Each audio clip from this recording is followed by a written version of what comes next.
Cheese bowl కావాల్సిన rice, medium size onion, coriander leaves,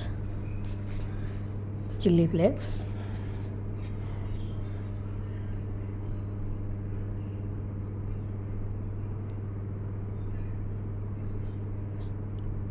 రుచికి తగినంత సాల్ట్,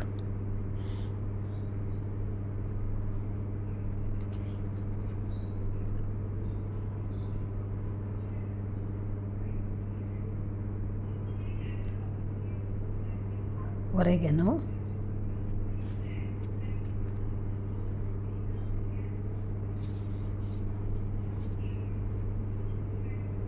బ్లాక్ పెప్పర్,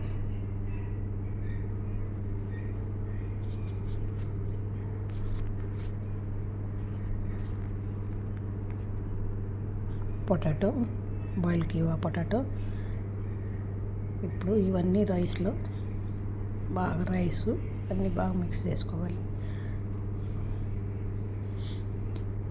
బాగా కలిసేటట్టు మిక్స్ చేసుకొని ఇలా చిన్న చిన్న బౌల్ చేసుకొని వాటిలో మొజరెల్లా చీజ్ పెట్టి స్టఫ్ చేసి ఇలా బౌల్ రౌండ్గా చీజ్ బౌల్ చేసుకోవాలి.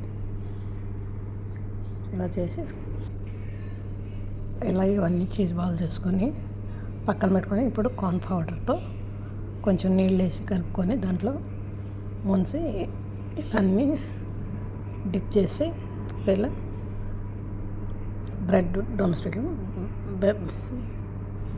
స్టిక్లో వేసి ఇవన్నీ బాగా ఇలా చేసుకొని ఫ్రై చేసుకోవాలి. చాలా టేస్ట్ బాగుంటాయి, క్రిస్పీగా బాగుంటాయి. ఇలా చీజ్ స్టఫ్ చేసి పెట్టుకోవాలి. మొజరెల్లా చీజ్ పిల్లలు ఎంతో ఇష్టంగా తింటారు. స్నాక్స్ టైం ఇలా చేసి పెడితే మంచిది.